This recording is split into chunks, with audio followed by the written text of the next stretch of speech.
राम राम। कई बार क्या होता है, कोई काम बेवजह ही अटका होता है। हमें वजह मालूम नहीं पड़ रही होती और किसी काम में रुकावट पड़ जाती है। ऐसा ही एक किस्सा पिछले दिनों मेरे साथ घटा और जब मैंने उस पे काम किया तो मुझे काफ़ी अच्छे रिजल्ट आए।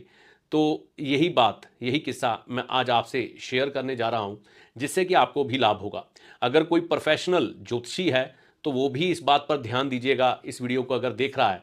और वैसे भी अगर किसी की शादी नहीं हो पा रही, शादी में रुकावट आ रही है, तो ये जो मैं बात आपको कहने जा रहा हूँ, ये आप आज़मा के देखिएगा, कहीं आप ये गलती तो नहीं कर रहे।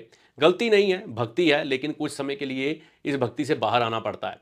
तो वह बात क्या है, ये बताने से पहले अगर आप इस चैनल पर नए हैं तो इसे सब्सक्राइब कर लें। पिछले दिनों मैं किसी जातक की पत्रिका देख रहा था, उसकी शादी में काफ़ी रुकावट आ रही थी। मैं देख रहा था, उसकी दशा भी उसके अनुकूल है, गोचर भी उसके अनुकूल है और ग्रह भी इशारा कर रहे हैं कि भैया शादी का समय आ गया है, लेकिन शादी हो नहीं पा रही।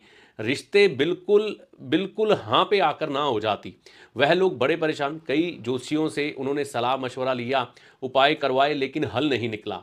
तो कहीं ना कहीं किसी के रिकमेंडेशन में उन्होंने मेरे से अपॉइंटमेंट बुक करवाई, बात हो रही थी। तो मैं उनकी पत्रिका में देखता हूं कि उनके मंगल कुछ ऐसी स्थिति में थे कि वह कहीं ना कहीं भगवान हनुमान जी की आराधना कर रहे होंगे।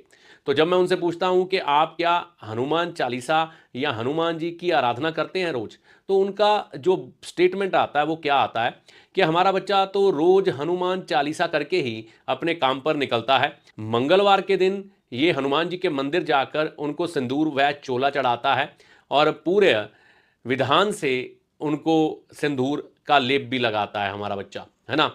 और कभी कभी जब भी मौका मिलता है तो सुंदरकांड का भी पाठ ये करता है।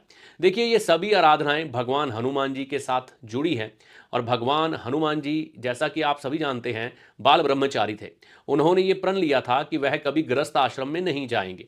तो जब भी आपकी उम्र शादी के लायक हो और आपकी रिश्ते ना हो रहे हों, रिश्ते सिरे ना चढ़ रहे हों, रुकावट आ रही हो, विवाह में विलंब हो रहा हो, तो एक बार खोज के देखिएगा कि कहीं आप हनुमान जी की भक्ति तो नहीं कर रहे।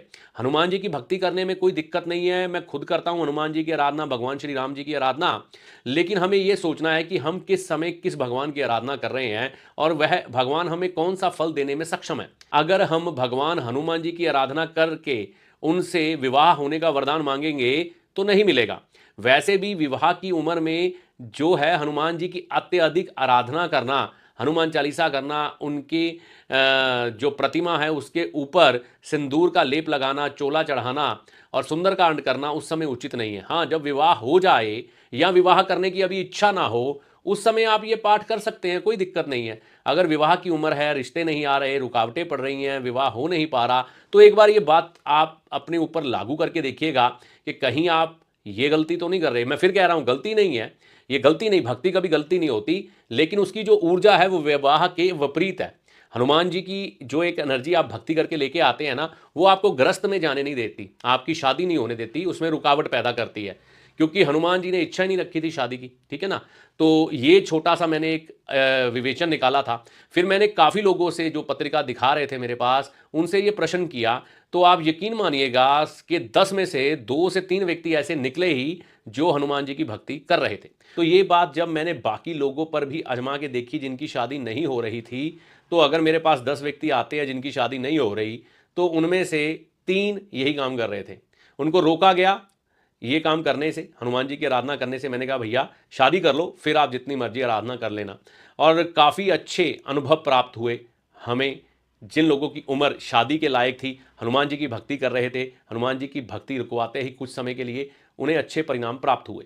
तो मैंने ये सोचा कि ये नॉलेज मुझे लोगों के साथ शेयर करनी चाहिए। कई बार व्यक्ति बहुत से उपाय करते हैं, उन्हें परिणाम नहीं मिलते, लेकिन इसके पीछे ये वजह छोटी सी होती है।